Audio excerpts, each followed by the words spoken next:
ഓം നമോ ഭഗവതേ വാസുദേവായ. ഗുരുർബ്രഹ്മാ ഗുരുർവിഷ്ണു ഗുരുർദേവോ മഹേശ്വര. ഗുരുസാക്ഷാത് പരം ബ്രഹ്മ തസ്മൈ ശ്രീ ഗുരവേ നമഃ. സച്ചിദാനന്ദരൂപായ വിശ്വോൽപത്യാദിഹേതവേ താപത്രയവിനാശായ ശ്രീകൃഷ്ണായ വയം നുമഃ.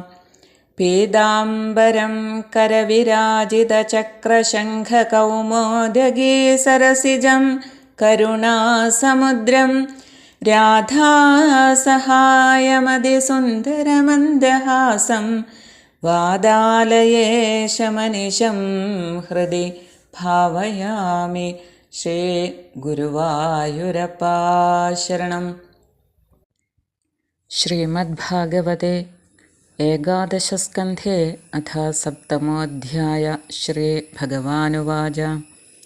യഥാർത്ഥമാം മഹാഭാഗ തच्चिकीर्षितमेव मे ബ്രഹ്മാ ഭവോ ലോകപാല സ്വർവാസം മേഭികാംക്ഷിണാം. മയാ നിഷ്പാദിതം ഹ്യത്ര ദേവകാര്യമശേഷത യദർത്ഥമവതീർണോഹമംശേന ബ്രഹ്മണാർത്ഥിതാം. കുലം വൈ ശാപനിർദഗ്ധം നങ്ക്ഷ്യത്യന്യോന്യവിഗ്രഹാത് സമുദ്രസപ്തമേന്യേതാം പുരീം ച പ്ലാവയിഷ്യതി. യർഹ്യേവായം മയാ ത്യക്തോ ലോകോയം നഷ്ടമംഗള ഭവിഷ്യത്യജിരാത് സാധോ കലിനാഭിനിരാകൃത. നവസ്തവ്യം ത്വയൈവേഹ മയാ ത്യക്തേ മഹീതലേ ജനോ ധർമ്മരുചിർഭദ്ര ഭവിഷ്യതി കലൗ യുഗേ. ത്വം തു സർവം പരിത്യജ്യ സ്നേഹം സ്വജനബന്ധുഷു മയ്യാവേശ്യ മനഃ സമ്യക് സമദൃഗ് വിചരസ്വഗാം. യദിദം മനസാ വാചാ ചക്ഷുർഭ്യാം ശ്രവണാദിഭിः നശ്വരം ഗൃഹ്യമാണം ച വിദ്ധി മായാമനോമയം. പുംസോ യുക്തസ്യ നാനാർത്ഥോ ഭ്രമ സ ഗുണദോഷഭാക് കർമാകർമ്മ വികർമ്മേതി ഗുണദോഷധിയോഭിധാം. തസ്മാദ് യുക്തേന്ദ്രിയഗ്രാമോ യുക്തചിത്ത ഇദം ജഗത് ആത്മനീക്ഷസ്വ വിദദമാത്മാനം മയ്യധീശ്വരേ. ജ്ഞാനവിജ്ഞാനസംയുക്ത ആത്മബോധശരീരിണാം ആത്മാനുഭവതുഷ്ടാത്മാ നാന്തരായൈർവിഹന്യസേ. ദോഷബുദ്ധ്യോ ഭയാതീതോ നിഷേധാന്ന നിവർത്തതേ ഗുണബുദ്ധ്യാ ച വിഹിതം ന കരോതി യഥാർഭഗ. സർവഭൂതസുഹൃച്ഛാന്തോ ജ്ഞാനവിജ്ഞാനനിശ്ചയ പശ്യന്മദാത്മകം വിശ്വം ന വിപദ്യേത വൈ പുനഃ. ശ്രീശുക ഉവാച. ഇത്യാദിഷ്ടോ ഭഗവതാ മഹാഭാഗവതോ നൃപ ഉദ്ധവ പ്രണിപത്യാഹ തത്വജിജ്ഞാസുരച്യുതം. ഉദ്ധവ ഉവാച. യോഗേശ യോഗവിന്യാസ യോഗാത്മൻ യോഗസംഭവ നിശ്രേയസായ മേ പ്രോക്തസ്ത്യാഗസന്യാസലക്ഷണ. ത്യാഗോയം ദുഷ്കരോ ഭൂമൻ കാമാനാം വിഷയാത്മഭി സുതരാം ത്വയി സർവാത്മന്ന ഭക്തൈരിതി മേ മതി.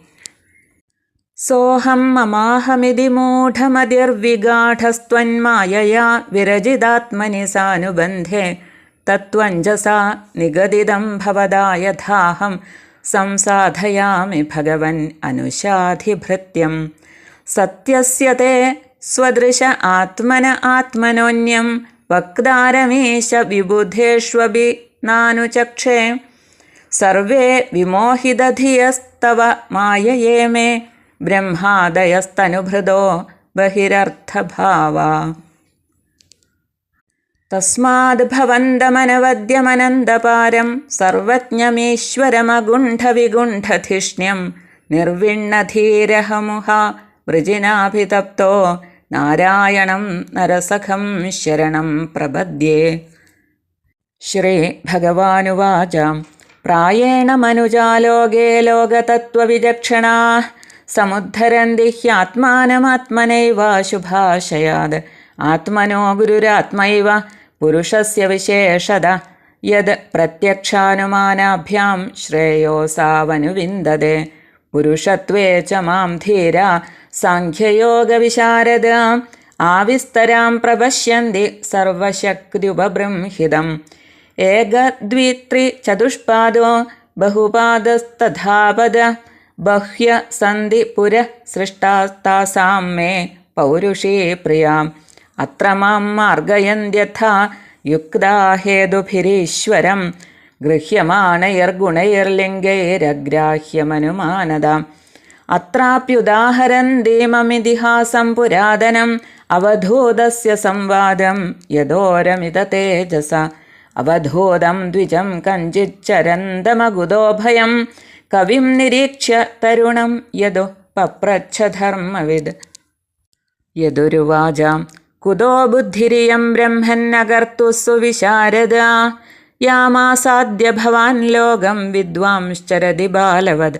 പ്രായോ ധർമാർത്ഥകാമേഷു വിവിത്സായാം ച മാനവാ. ഹേതുനൈവ സമീഹന്തേ ആയുഷോ യശസ ശ്രിയ. ത്വം തു കൽപ്പ കവിർദക്ഷ സുഭഗോ മൃതഭാഷണ. ന കർത്താ നേഹസേ കിഞ്ചിജ്ജഡോന്മത്തപിശാചവദ്. ജനേഷു ദഹ്യമാനേഷു കാമലോഭദവാഗ്നിനാ. ന തപ്യസേഗ്നിനാ മുക്തോ ഗംഗാംഭസ്ഥ ഇവ ദ്വിപ. ത്വം ഹി ന പൃച്ഛതാം ബ്രഹ്മൻ ആത്മന്യാനന്ദകാരണം. ബ്രൂഹി സ്പർശവിഹീനസ്യ ഭവത കേവലാത്മന. ശ്രീഭഗവാനുവാച യദുനൈവം മഹാഭാഗോ ബ്രഹ്മണ്യേന സുമേധസാ പൃഷ്ട സഭാജിത പ്രാഹ പ്രശ്രയാവനദം ദ്വിജ.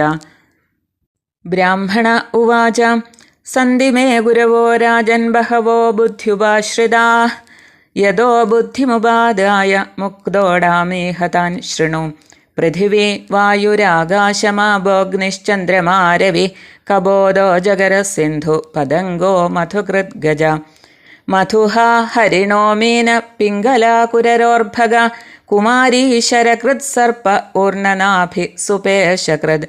ഏതേ മേ ഗുരവോ രാജംശ്ചതുർവിംശതിരാശ്രിതാ. ശിക്ഷാ വൃത്തിഭിരേതേഷാമന്വശിക്ഷമിഹാത്മന. യദോ യദനുശിക്ഷാമി യഥാ വാ നാഹുഷാത്മജ. തത്തഥാ പുരുഷവ്യാഘ്ര നിബോധ കഥയാമി തേ.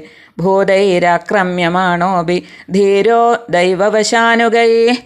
തദ്വിദ്വാന്ന ചലേന്മാർഗാദന്വശിക്ഷം ക്ഷിതേർവ്രതം. ശശ്വത് പരാർത്ഥ സർവേഹ പരാർത്ഥൈകാന്തസംഭവ. സാധു ശിക്ഷേദ ഭൂഭൃത്തോ നഗശിഷ്യ പരാത്മദാം. പ്രാണവൃത്യൈവ സന്തുഷ്യേന്മുനിർനൈവേന്ദ്രിയപ്രിയൈഃ.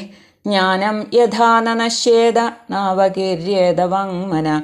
വിഷയേഷ്വാവിശൻ യോഗി നാനാധർമ്മേഷു സർവദാ. ഗുണദോഷവ്യഭേദാത്മാ ന വിഷജ്ജേത വായുവദ്. പാർത്ഥിവേഷ്വിഹ ദേഹേഷു പ്രവിഷ്ടസ്തദ്ഗുണാശ്രയ. ഗുണൈർന യുജ്യതേ യോഗി ഗന്ധൈർവായുരിവാത്മദൃക്. അന്തർഹിതശ്ച സ്ഥിരജംഗമേഷു ബ്രഹ്മാത്മഭാവേന സമന്വയേന.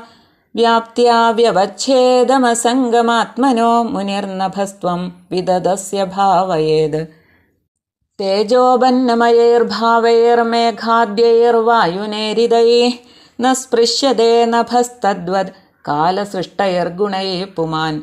സ്വച്ഛ പ്രകൃതിദ സ്നിഗ്ധോ മാധുര്യസ്തീർത്ഥഭോർനൃണാം. മുനി പുനാത്യഭാം മിത്രമീക്ഷോഭസ്പർശകീർത്തനൈഃ.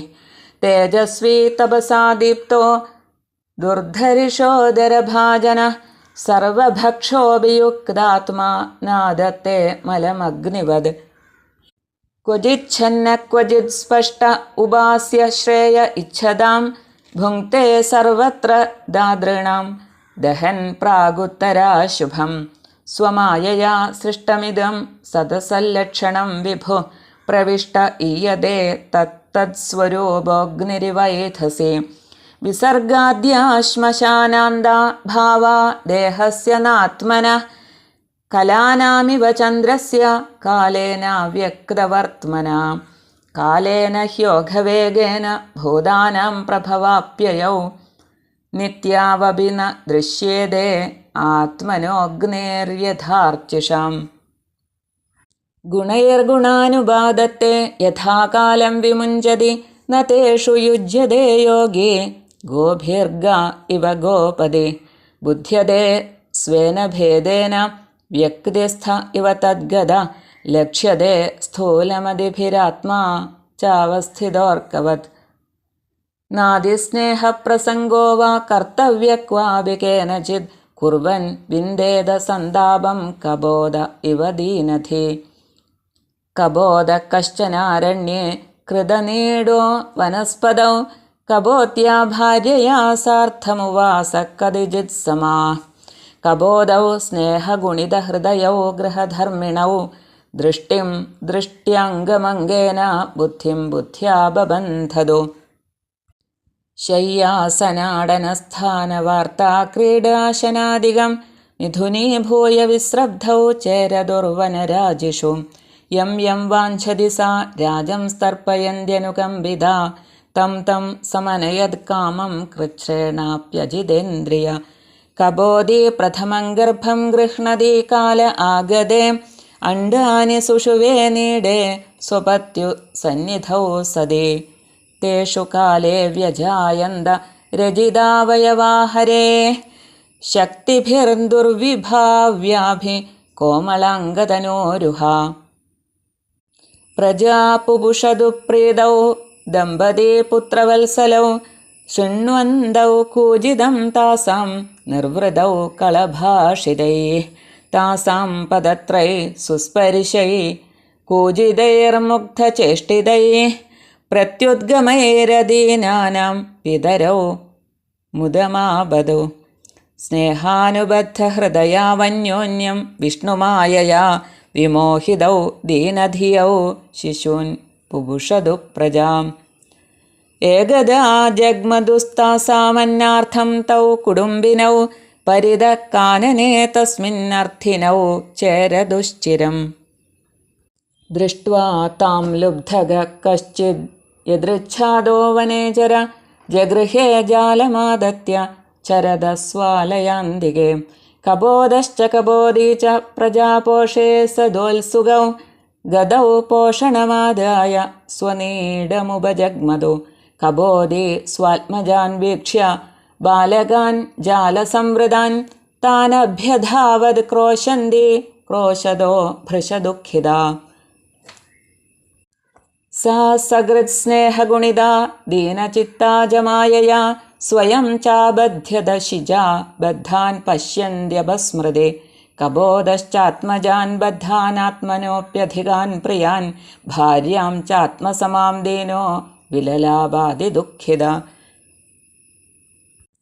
അഹോ മേ പശ്യതാപായമൽപപുണ്യസ്യ ദുർമദേ അതൃപ്തസ്യാകൃതാർത്ഥസ്യ ഗൃഹസ്ത്രൈവർഗികോ ഹത അനുരൂപാനുകൂലാ ച യസ്യ മേ പതി ദേവതാ ശൂന്യേ ഗൃഹേ മാം സന്ത്യജ്യ പുത്രൈ സ്വർയാദി സാധുഭിः സോഹം ശൂന്യേ ഗൃഹേ ദീനോ മൃദദാരോ മൃതപ്രജ ജിജീവിഷേ കിമർത്ഥം വാ വിധുരോ ദുഃഖജീവിത താം തഥൈവാവൃതാൻ ശിഗ്ഭിർമൃത്യുഗ്രസ്താൻ വിചേഷ്ടത സ്വയം ച കൃപണ ശിക്ഷു പശ്യന്നപ്യബുധോപദദ് തം ലബ്ധ്വാ ലുബ്ധഗക്രൂര കബോധം ഗൃഹമേധിനം കബോധഗാൻ കബോധീം ച സിദ്ധാർത്ഥ പ്രയയൗ ഗൃഹം ഏവം കുടുംബ്യശാന്താത്മാ ദ്വന്ദ്വാരാമ പദത്രിവദ് പുഷ്ണൻ കുടുംബം കൃപണ സാനുബന്ധോവസീദതി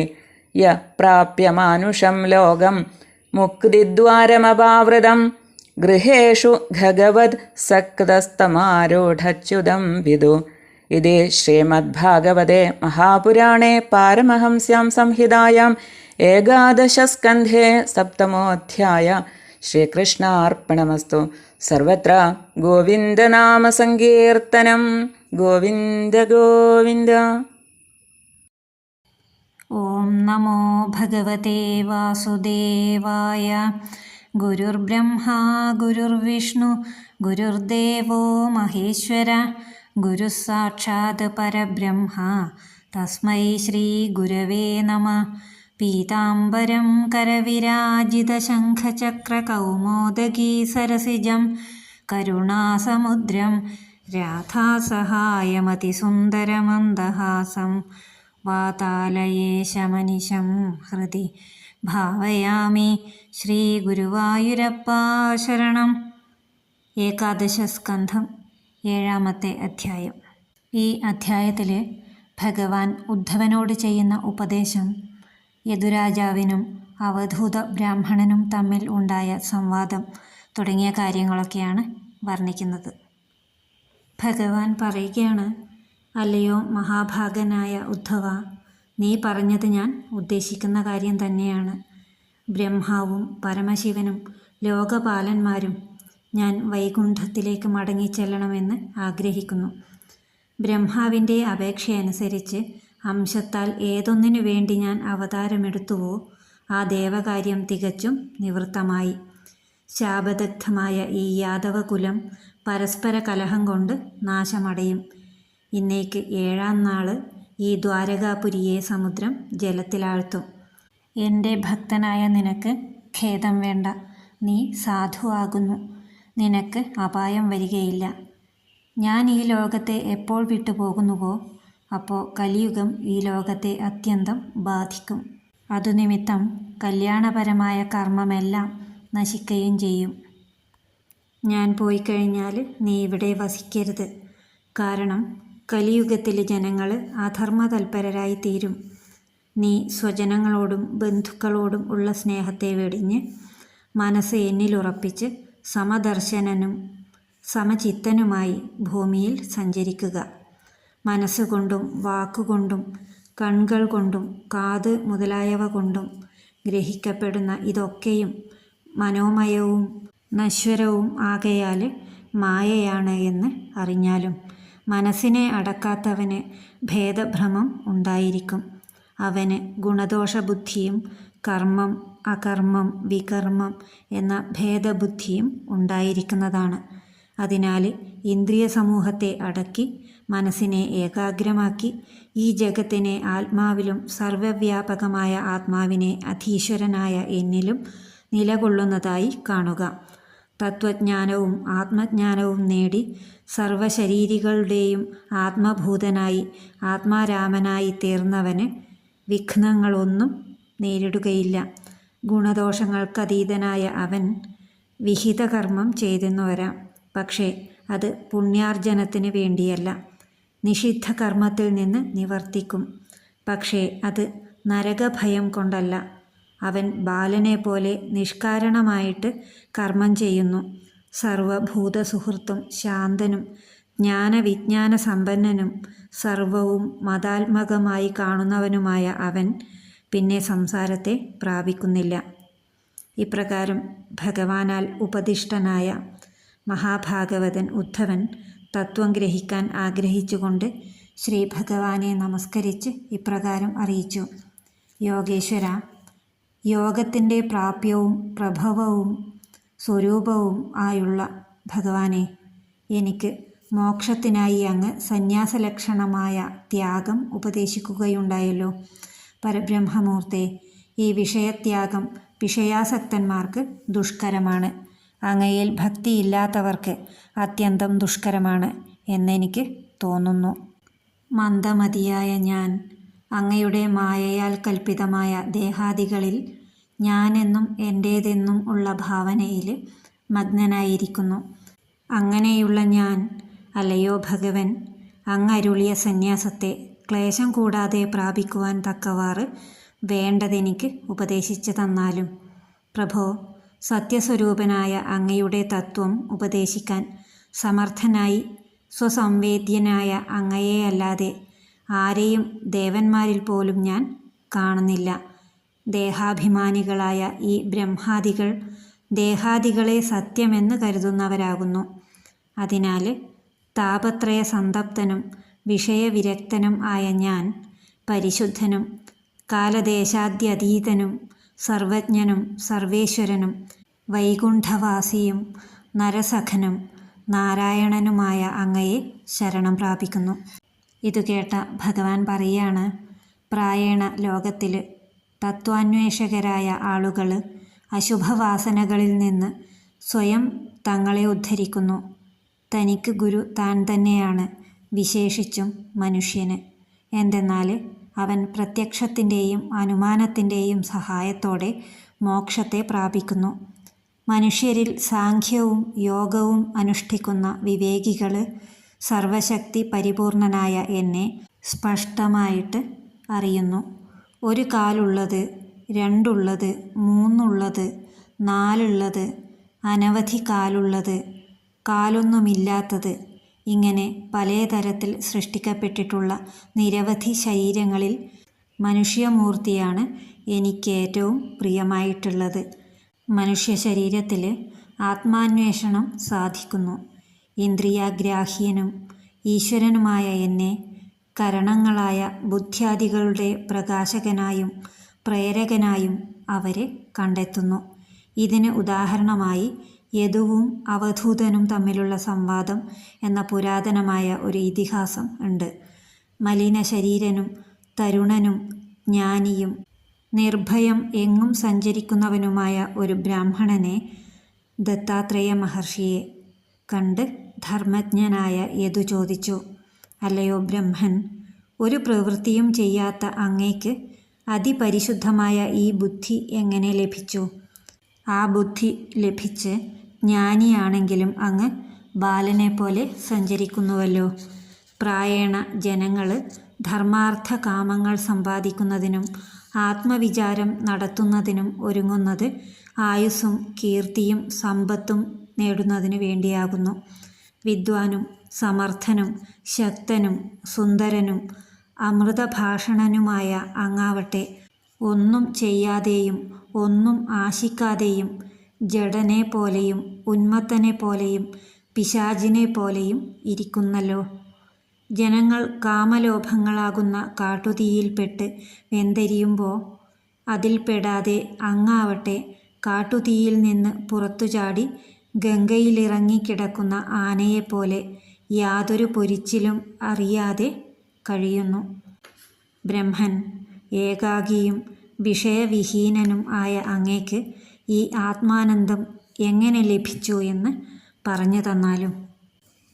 ബ്രാഹ്മണ ഭക്തനും സദ്ബുദ്ധിയും ആയ യദുവിനാൽ ഇപ്രകാരം സൽകൃതനും സംപൃഷ്ടനുമായ ആ അവധൂത ബ്രാഹ്മണൻ വിനയപുരസ്സരം നമസ്കരിക്കുന്ന യദുവിനോട് ഇപ്രകാരം പറഞ്ഞു, അല്ലയോ രാജൻ, അനേകം ഗുരുക്കന്മാരെ ഞാൻ ബുദ്ധിയാ സ്വീകരിച്ചിട്ടുണ്ട്. അവരിൽ നിന്നും അറിവ് നേടി ഞാൻ സ്വതന്ത്രനായി സഞ്ചരിക്കുന്നു. അവർ ആരൊക്കെയാണെന്ന് പറയാം, കേട്ടോളൂ. ഭൂമി, വായു, ആകാശം, ജലം, അഗ്നി, ചന്ദ്രൻ, സൂര്യൻ, കപോതം, അജഗരം, സമുദ്രം, പതംഗം, മധുകരം, ഗജം, മധുഹാരി, ഹരിണം, മീനം, പിങ്കള, കുരരപ്പക്ഷി, അർഭകൻ, കുമാരി, ശരകാരി, സർപ്പം, ഊർണനാഭി, പേശസ്കരം, ഇങ്ങനെ 24 ഗുരുക്കന്മാരെ ഞാൻ സ്വീകരിച്ചിട്ടുണ്ട്. ഇവരുടെ ജീവിതവൃത്തികളിൽ നിന്ന് ഞാൻ എനിക്ക് വേണ്ട പാഠങ്ങൾ പഠിച്ചു. അല്ലയോ ശ്രേഷ്ഠനായ നഹുഷപുത്ര, ആരിൽ നിന്ന് എന്തൊക്കെയാണ് ഞാൻ പഠിച്ചത് എന്ന് പറയാം, കേട്ടോളൂ. ദൈവപ്രേരിതരായ പ്രാണികളാൽ പീഡിപ്പിക്കപ്പെട്ടാലും അവരും താനും ദൈവവിധേയരാണ് എന്നറിവുള്ളവൻ സ്വധർമ്മത്തിൽ നിന്നും ചലിക്കരുത് എന്ന പാഠം ഞാൻ ഭൂമിയിൽ നിന്നും പഠിച്ചു.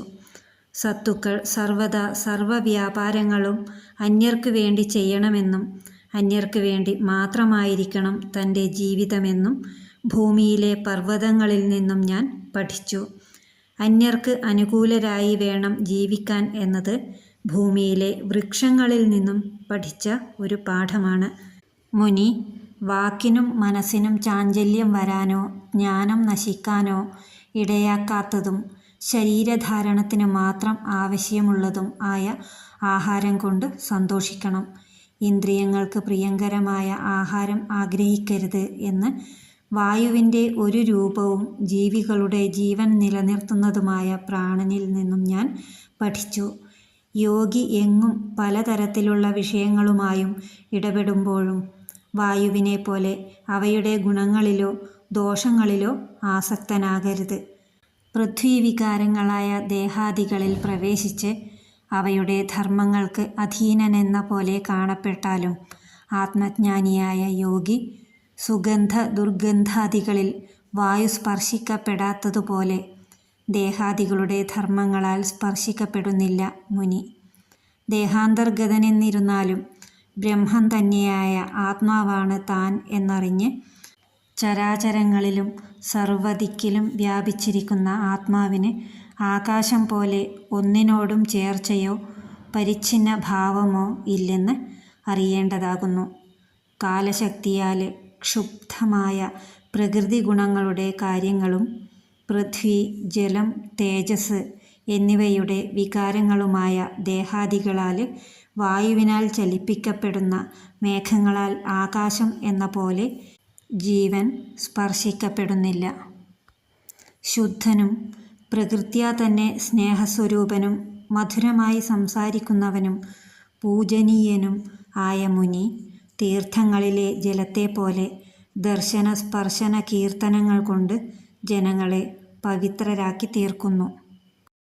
തേജസ്വിയും തപസ്സുകൊണ്ട് തിളങ്ങുന്നവനും അന്യർക്ക് അതിക്രമിക്കാനാവാത്തവനും സ്വന്തം വയറ്റിലല്ലാതെ മറ്റെങ്ങും ഒന്നും കരുതാത്തവനും ആത്മനിഷ്ഠനുമായ മുനി കിട്ടുന്നതൊക്കെ കഴിക്കുന്നവനെങ്കിലും അഗ്നിയെപ്പോലെ യാതൊരശുദ്ധിയുമേൽക്കാതെ വർത്തിക്കുന്നു. ചിലപ്പോൾ മറഞ്ഞും ചിലപ്പോൾ തെളിഞ്ഞും ശ്രേയസ്കാമന്മാർക്ക് ഉപാസ്യനായും സേവിക്കുന്നവരുടെ പൂർവഭവിഷ്യദശുഭങ്ങളെ നശിപ്പിച്ചുകൊണ്ട് മുനി അഗ്നിയെപ്പോലെ കിട്ടുന്നത് സ്വീകരിക്കുന്നു. സർവവ്യാപകമായ ആത്മാവ് സ്വമായയാ സൃഷ്ടിച്ച സദസത് രൂപമായ ഈ പ്രപഞ്ചത്തിൽ പ്രവേശിച്ച് അഗ്നി വിറകിലെന്ന പോലെ തത്തത് രൂപേണ കാണപ്പെടുന്നു. ജനനം മുതൽ മരണം വരെയുള്ള അവസ്ഥാഭേദങ്ങൾ അസ്പഷ്ടഗതിയായ കാലത്തിൻ്റെ ശക്തിയാൽ ദേഹത്തിനാണ് സംഭവിക്കുന്നത്, ആത്മാവിനല്ല എന്ന് ഞാൻ കലകൾക്ക് വൃദ്ധിക്ഷയങ്ങളുണ്ടായാലും മാറ്റമില്ലാതെ നിൽക്കുന്ന ചന്ദ്രനിൽ നിന്നും പഠിച്ചു. നിരന്തരം പ്രവഹിച്ചു കൊണ്ടിരിക്കുന്ന കാലത്താൽ ജീവജാലങ്ങൾക്ക് അഗ്നിയുടെ ജ്വാലയ്ക്ക് എന്ന പോലെ നിരന്തരം ഉൽപ്പത്തിനാശങ്ങൾ സംഭവിക്കുന്നുണ്ടെങ്കിലും ദേഹത്തിനേർപ്പെടുന്ന ഈ മാറ്റത്തെ ആളുകൾ അറിയുന്നില്ല.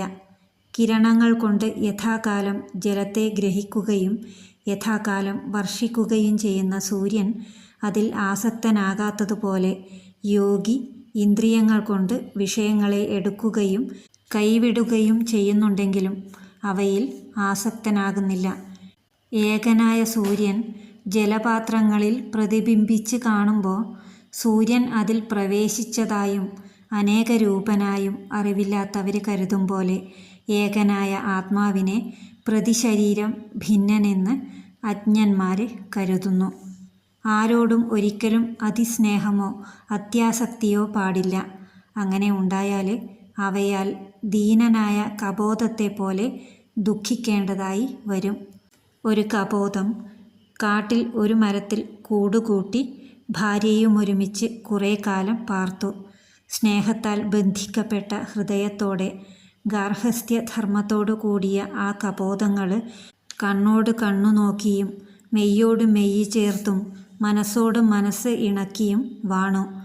അവർ വനാന്തരത്തിൽ വിശ്വാസത്തോടെ ഇരുവരും ഒരുമിച്ച് കിടക്കുകയും ഇരിക്കുകയും നടക്കുകയും ഇടം മാറുകയും ചിലയ്ക്കുകയും കേളിയാടുകയും തീറ്റ തിന്നുകയും മറ്റും ചെയ്തു പോന്നു. കണവനെ പ്രീതിപ്പെടുത്തുന്നവളും അവൻ്റെ അനുകമ്പയ്ക്ക് പാത്രവുമായവളും ആയ കപോതി എന്തെന്ത് ആഗ്രഹിച്ചുവോ അതെല്ലാം അജിതേന്ദ്രിയനായ അവൻ കഷ്ടപ്പെട്ട് സമ്പാദിച്ചു കൊണ്ടുവന്ന് അവൾക്ക് കൊടുത്തു. കപോതി ആദ്യമായി ഗർഭം ധരിച്ചു. പ്രസവകാലം അടുത്തപ്പോൾ ഭർതൃസമീപത്ത് ചെന്നിരുന്ന് കൂട്ടിൽ മുട്ടകൾ ഇട്ടു തുടങ്ങി. ഇന്ന വിധമെന്നൂഹിക്കാൻ പോലും കഴിയാത്തതും കാലകർമ്മ സ്വഭാവമായിരിക്കുന്നതുമായ വിഷ്ണുമായ വൈഭവത്താൽ അവയവങ്ങൾ ക്രമേണ പൂർത്തിയായി മനോഹര ശരീരത്തോടും രോമങ്ങളോടും കൂടിയ പക്ഷിക്കുഞ്ഞുങ്ങൾ ആ മുട്ടകളിൽ നിന്ന് ക്രമേണ ഉണ്ടായി. ആദ്യമാദ്യം ഇട്ട മുട്ടകളിൽ നിന്ന് മുമ്പിൽ കുഞ്ഞുങ്ങൾ പുറത്തു വന്നു. പുത്രവത്സലരായ ആ ദമ്പതികൾ കുഞ്ഞുങ്ങളെ പാലിച്ചു പോന്നു. അവയുടെ കളകൂജനവും മധുരഭാഷണവും കേട്ട് അവർ നിർവൃതി പൂണ്ടു. മൃദുരോമങ്ങളുള്ള ചിറകുകളുടെ സ്പർശനജന്യ സുഖം കൊണ്ടും മധുര ശബ്ദങ്ങൾ കൊണ്ടും ബാലലീലകൾ കൊണ്ടും വല്ല ദിക്കിലും പോയി മടങ്ങി വരുമ്പോൾ എതിരേറ്റു വരുന്നത് കാണുന്നതുകൊണ്ടും മാതാപിതാക്കന്മാർ സന്തോഷിച്ചു. സ്നേഹത്താൽ പരസ്പരബദ്ധമായ ഹൃദയത്തോടെ അവർ വിഷ്ണുമായയാൽ മോഹിതരായിട്ട് വ്യാകുലതയോടെ കുഞ്ഞുങ്ങളെ പോറ്റി വളർത്തി. ഒരു നാൾ അവ കുഞ്ഞുങ്ങൾക്ക് തീറ്റി തേടി ആ കാട്ടിൽ പലയിടത്തും ഏറെ നേരം ചുറ്റി സഞ്ചരിച്ചു. യദൃച്ഛയാ ഒരു വേടൻ കൂടിനു ചുറ്റും സഞ്ചരിക്കുന്ന കുഞ്ഞുങ്ങളെ കണ്ടു. അവൻ വലവീശി അവയെ പിടിച്ചു. കുഞ്ഞുങ്ങളെ പോറ്റുന്നതിൽ ഉത്സുകരായ കപോതങ്ങൾ ഇരയും കൊണ്ട് കൂട്ടിനരികിലെത്തി. വലയിൽപ്പെട്ട് കേഴുന്ന സ്വന്തം കുഞ്ഞുങ്ങളെ കണ്ട് അതീവ കാതരയായ കപോതി കരഞ്ഞുകൊണ്ട് കുഞ്ഞുങ്ങളുടെ അടുത്തേക്ക് കുതിച്ചെത്തി. ഈശ്വരമായ കൊണ്ട് വാത്സല്യം വർദ്ധിച്ച് ദുഃഖം പെരുകി. കുഞ്ഞുങ്ങൾ വലയ്ക്കകത്താണെന്ന് കണ്ടിട്ടും മറ്റെല്ലാം മറന്ന് അവൾ പാഞ്ഞു ചെന്ന് തന്നെത്താൻ വലയിൽ കുടുങ്ങി. പ്രാണാധിക പ്രിയങ്ങളായ കുഞ്ഞുങ്ങളും പ്രാണപ്രിയയായ ഭാര്യയും വലയിൽ കുടുങ്ങിയത് കണ്ട് കപോതം അത്യന്തം ദുഃഖിച്ച് ദീനനായി കേണു. ഹാ, എനിക്കേർപ്പെട്ട ആപത്ത് നോക്കൂ. ഭാഗ്യഹീനനും ദുർമതിയും അതൃപ്തനും അകൃതാർത്ഥനുമായ എൻ്റെ ത്രിവർഗസാധകമായ ഗൃഹം നശിപ്പിക്കപ്പെട്ടല്ലോ. അനുരൂപയും അനുകൂലയും പതിദേവതയുമായ എൻ്റെ പ്രിയ എന്നെ ശൂന്യഗൃഹത്തിൽ വിട്ടിട്ട് യോഗ്യരായ മക്കളോടൊത്ത് സ്വർഗത്തിലേക്ക് പോകുന്നു. ഭാര്യയും മരിച്ചു, മക്കളും നശിച്ച് ശൂന്യമായ ഗൃഹത്തിൽ ദീനനും ദുഃഖിതനുമായ ഞാൻ എന്തിനാണിനി ജീവിച്ചിരിക്കുന്നത്? വലയിൽ കുടുങ്ങി മരണത്തിൻ്റെ വായിൽ കിടന്ന് പിടയുന്ന അവരെ കണ്ടിട്ടും അറിവില്ലാത്ത ദീനനായ അവനും തന്നെത്താൻ ചെന്ന് ആ വലയിൽ ചാടി. ഗൃഹസ്ഥനായ കപോതത്തെയും ഭാര്യയെയും കുഞ്ഞുങ്ങളെയും കിട്ടി കൃതാർത്ഥനായിട്ട് ക്രൂരനായ ആ വേടൻ വീട്ടിലേക്ക് പോവുകയും ചെയ്തു. ഇപ്രകാരം ഈ പക്ഷിയെപ്പോലെ സുഖ ദുഃഖങ്ങളായ ദ്വന്ദ്വങ്ങളിൽ സന്തോഷ സന്താപങ്ങളോട് കൂടിയവനും മനഃശാന്തി പ്രാപിക്കാത്തവനും ആയ കുടുംബി ഭാര്യാപുത്രാദികളായ കുടുംബത്തെ രക്ഷിക്കാൻ ശ്രമിച്ചുകൊണ്ട് അവരോടുകൂടി താനും നശിക്കുന്നു. തടസ്സമില്ലാതെ മുക്തി സാധിക്കാനുള്ള ഉത്തമ സാധനമായ മനുഷ്യജന്മത്തെ പ്രാപിച്ച ശേഷം വിവേകമില്ലാത്ത പക്ഷികളെ പോലെ ഭാര്യാപുത്രാദി വിഷയങ്ങളിലുള്ള അനുരാഗം കൊണ്ട് ഈ സാരമായ ജന്മത്തെ വ്യർത്ഥമാക്കി കളയുന്നവരെ ആരൂഢച്യുതന്മാർ എന്ന് വെച്ചാൽ മുകളിൽ കയറിയിട്ട് വീണവർ എന്ന് പറയുന്നു. ഇത്രയുമാണ് ഈ അധ്യായത്തിൽ പറഞ്ഞിരിക്കുന്നത്. സർവം ശ്രീകൃഷ്ണ അർപ്പണമസ്തു. സർവത്ര ഗോവിന്ദനാമ സങ്കീർത്തനം. ഗോവിന്ദ ഗോവിന്ദ.